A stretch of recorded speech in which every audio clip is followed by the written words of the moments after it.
Dear friends, LWK के पास आओ और क्वेश्चंस ना हो। ये तो कभी हो ही नहीं सकता। What if a possessor is dispossessed from immovable property? आप किसी के घर में रेंट पर बैठे हो और वो आता है, मालिक आपको निकाल देता है। वो आपको निकाल देता है तो फिर आपके पास क्या रेमेडी है? और अगर आप ओनर हो अपनी ही प्रॉपर्टी के और कोई आपको निकाल दे तो फिर? रेगुलर प्रोसीडिंग्स और समरी प्रोसीडिंग्स में डिफरेंस क्या है? ओनरशिप तो चलो ठीक है, मैं जो है वो प्रूव कर जाऊंगा थ्रू टाइटल। पोजीशन को किस तरह मैं प्रूव कर सकता हूँ वो आज हम इस लेक्चर में डिस्कस करेंगे। और अगर मैं रेंट ना पे करूं, फॉर एग्जांपल मैं पोजेसर हूं, रेंट नहीं पे करा तो क्या मुझे owner illegally, unlawfully, without following the due course of law, क्या वो मुझे डिस्पोजेस कर सकता है उस प्रॉपर्टी से? What is manner prescribed by civil procedure code to recover immovable property? फंस गए ना? कोई मसला नहीं, इन्हीं सभी चीजों को सोल्व करने के लिए हम आए हैं इस लेक्चर में। तो एंड तक बने रहिए, इंशाल्लाह you will see that all these things are covered. Assalamu alaikum dear friends, welcome to LWK's channel. Dear friends, आज हम इस लेक्चर में डिस्कस करेंगे सेक्शन 8 और section 9 specific relief act 1877। In section 8 और 9 में डिफरेंस क्या है आज हम उसको डिस्कस करेंगे। याद रखिएगा ये दोनों सेक्शन, ये दोनों सेक्शन, सेक्शन 8 और 9, they relate with immovable properties, यानी वो जो मूव नहीं कर सकती। फॉर एग्जाम्पल आपका घर जिसमें आप अभी बैठे हो और मुझे सुन रहे हो, शायद आप घर में ना हो, कहीं स्कूल पर हो, तो वो भी मूवेबल प्रॉपर्टी है। चले मैं आपको एक सिचुएशन देता हूँ। मिस्टर वक्कास जो है वो रेंट पर रहता है एक घर में, जो घर है मिस्टर एक्स का। ये क्या हुआ? मिस्टर वक्कास को लात मारकर ओनर ने घर से निकाल दिया, और ये जो निकाला है वक्कास की कंसेंट नहीं थी। लगता है यहाँ पर लात मार के निकाला है, तो how can it be consent of mister Waqqas? तो कंसेंट नहीं थी, without due course of law. Due course of law यहाँ पर क्या है, आगे डिस्कस करेंगे। चले, without due course of law इसको लात मार के निकाल दिया। अब वक्कास के पास सेक्शन 9 के तहत, section 9 of specific relief act के तहत रेमेडी है कि वो कुछ तो कर सकता है। हाँ, वो सेक्शन 9 के तहत समरी प्रोसीजर के लिए जा सकता है सिविल कोर्ट के अंदर, और उसे कहेगा, सिविल कोर्ट के यहाँ प्रे करेगा कि मुझे ये पोजीशन लेकर दें, जो कि खुद मेरी पोजीशन नहीं है, यानी ये घर मेरा नहीं है, मगर मैं यहाँ पर रेंट पर था और उस बंदे ने मुझे निकाल दिया, अनलॉफुली निकाला, विदाउट कंसेंट निकाला, मुझे ये पोजीशन लेकर दो, हालांकि वो घर मेरा नहीं है। अब यहाँ पर इस सिचुएशन में Waqqas has to prove position prove करनी होगी। पोजीशन किस तरह प्रूव कर सकता है कि वो अपना रेंट एग्रीमेंट दिखाए, जाहिर सी बात है रेंट एग्रीमेंट हुआ होगा ना, वो दिखा दो आप, तो पोजीशन प्रूव हो जाएगी। हाँ, जिस वक्त कोर्ट को सेटिस्फाई हो गया कि yes this mister Waqqas had the position of that property, उसी वक्त वक्कास को थ्रू समरी प्रोसीजर दिया जाएगा position under section 9। Summary procedure यानी, समरी प्रोसीजर का मतलब होता है समरी, वो जो ब्रीफ हो, इतना ज्यादा लेंदी, जो ऑर्डिनरी केसेस जो लेंदी चलते हैं, तो ये केस ऑर्डिनरीली मैं कहूँगी, मतलब ये जो है इतना लेंदी नहीं चलेगा, जल्द से जल्द पोजीशन दी जाएगी। क्यों? क्योंकि एक बंदा रेंट पर रह रहा है, दैट सी बात, उसकी कोई मजबूरी होगी ना, वो रेंट पर क्यों रह रहा है?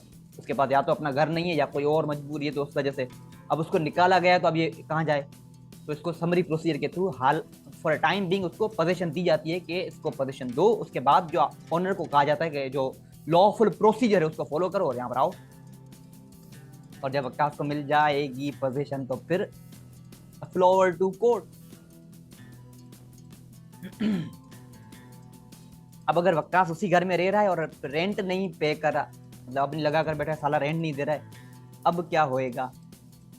याद रखिएगा, although he can not be dispossessed unlawfully, भले वो डिफेंडेंट जो मुझे निकाल रहा है घर से वो ओनर हो, वो मुझे अनलॉफुली नहीं निकाल सकता उस रेंटेड हाउस से, भले मैं जो रेंट ना दूं, क्योंकि लॉ कहता है कि no one can take law in his hand.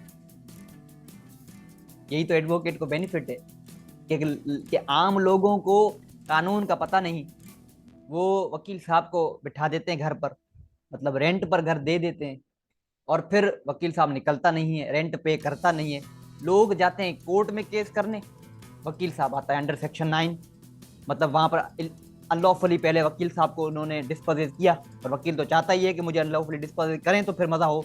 जिसे डिस्पोजेज किया उनको अनलॉफुली, वकील साहब अंडर सेक्शन 9 गया कोर्ट में, और कोर्ट ने ये कह दिया कि मिस्टर वकील साहब को, मिस्टर जो भी है एक्सपायरी, उस बंदे को जो है पोजीशन दी जाए। और इससे अब ये जो आम लोग ये समझते हैं कि इस वकील साहब को प्रॉपर्टी कोर्ट ने दे दी, वकील को पता नहीं क्या आता था ऐसा कि उसको प्रॉपर्टी मिल गई। तो यहाँ पर वकील फिर जो है वो जो करता है, मतलब यानी हड़प। ठीक है, आगे बढ़ते हैं। But what is the particular procedure to evict a tenant? भाई मेरा घर है, मैंने वकास को दिया, वकास को एक रेंट पर एक घर दिया गया, वो रेंट भी नहीं पे कर रहा है, वो अपनी लगाकर मनमानी लगाकर बैठा है, तो अब मैं उसको निकाल भी नहीं सकता हूँ। तो प्रोसीजर क्या है, अब मैं क्या करूँ, अपना घर में वापस कैसे लूँ?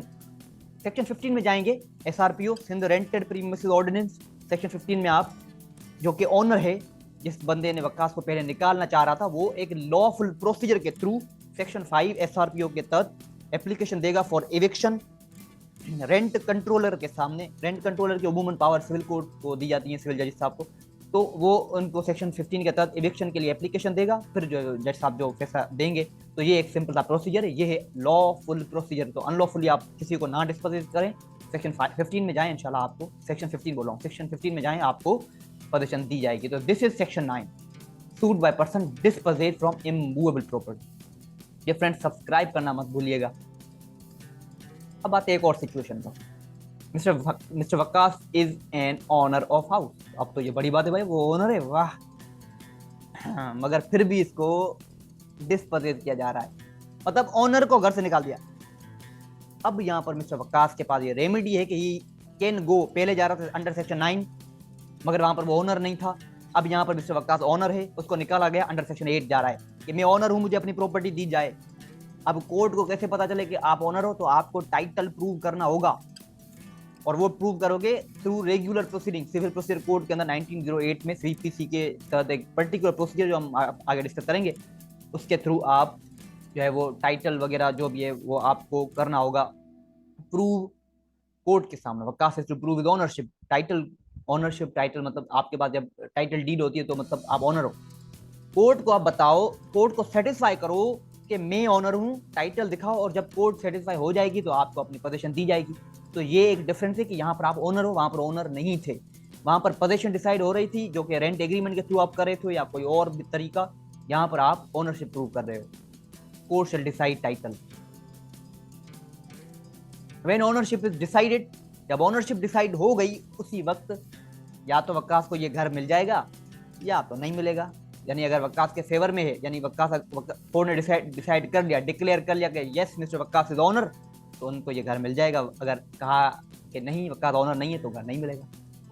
मैनर प्रिस्क्राइब्ड बाय सीपीसी ये है कि सूट फॉर रिजेक्टमेंट के लिए जाएगा वकास जिसको निकाला गया वो सूट फॉर रिजेक्टमेंट जाएगा on the basis of title, कि मेरे पास टाइटल है, and consequential restoration of position to the plaintiff, यानी वकास को फिर जो वो पोजीशन दी जाएगी on the behalf of title adjudged title एडजुडिकेटेड।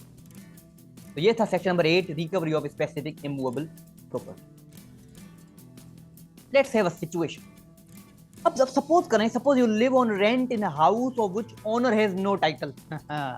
यहाँ पर आप उस बंदे के घर पर रेंट पर बैठे हो, जो बंदा खुद ही ओनर नहीं है, मतलब उसके पास टाइटल है नहीं। कुछ कच्ची आबादी होती है जहां पर अक्सर करके टाइटल होते ही नहीं है, बस बोल रहा है मैं ओनर हूं। Now he can not disposes you illegally, वो इलीगली तो आपको निकाल नहीं सकता। अगर वो निकालेगा तो आपके पास रेमेडी अंडर सेक्शन 9 जो वकास जा रहा था, and further he can not go in section 8, वो सेक्शन 8 में भी नहीं जा सकता क्योंकि सेक्शन 8 में टाइटल को प्रूव करना होगा, उसके बाद सेक्शन 8 है ही नहीं, यानी उसके बाद टाइटल है ही नहीं, यानी सेक्शन 8 में रेमेडी नहीं है उसके पास। तो क्या होगा? And further you are an advocate, और आप जो उस वक्त वकील भी हो, इसका मतलब है कि you have stolen the property of that person, गई प्रॉपर्टी।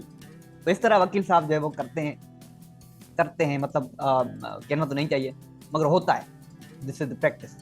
और मैं सब वकीलों को नहीं बोल रहा हूँ, सर्टेन क्लास, और ये होना भी चाहिए भाई। अगर एक बंदा ओनर ही नहीं है तो फिर क्या, ओनर ही नहीं है तो अगर वकील साहब को मौका मिल गया तो ठीक है। चलो अब सिंपल एक डिफरेंट देखते हैं कि हम सेक्शन 8 और 9 में डिस्कस क्या किया। सेक्शन 8 में रेगुलर प्रोसीडिंग्स, वहां पर समरी प्रोसीडिंग्स, सेक्शन 8 में टाइटल डिसाइड होगा, सेक्शन 9 में पोजीशन डिसाइड होगी। हाँ, सेक्शन 8 में जो डिसीजन कोर्ट देगी उसकी अपील है, क्योंकि ये एक रेगुलर प्रोसीडिंग है, सीपीसी को फॉलो करेंगे, सीपीसी में अपील होती है। तो अपील जो है वो डिक्री यानी जो जज साहब ने फैसला दिया सेक्शन 8 के तहत, तो उसके अगेंस्ट अपील भी हो सकती है, मगर सेक्शन 9 में अपील नहीं हो सकती। क्योंकि देखिए ना यार, मैं ओनर हूं, मैंने किसी बंदे को अनलॉफुली डिस्पोजेस कर दिया और कोर्ट ने डिसाइड किया कि हाँ इसको अनलॉफुल डिस्पोजेस किया गया था, मिस्टर वक्कास को इस बंदे को पोजीशन दी जाए। अगर आप चाहते हो इस बंदे को निकालना तो आप जाएं टाइटल डिसाइड करवाएं सेक्शन 8 में या सेक्शन 15 में से जाएं आप एसआरपीओ में, टाइटल वहां पर जो है वो एविक्शन की एप्लीकेशन दें, वो बंदा निकाला जाए। कोई अपील की क्या जरूरत है? तो अपील यहाँ पर नहीं है सेक्शन 9 में, ठीक है। सेक्शन 8 में व्हेन ओनर डिस्पोजेस्ड, ओनर को निकाला जा रहा है, वहां पर पोजेसर को निकाला जा रहा है। और दूसरी बात, सेक्शन 9 में जो है वो विद इन 6 मंथ रेमेडी को अवेल करना है, मतलब यानी मिस्टर वक्कास को जब इलीगली डिस्पोजेस किया गया तो वक्कास को 6 महीनों के अंदर कोर्ट में जो है वो आना है under section 9। If friends, here the topic ends. Don't forget to like, subscribe, and share this video and channel both. That's it. Assalamu alaikum. May God bless you all.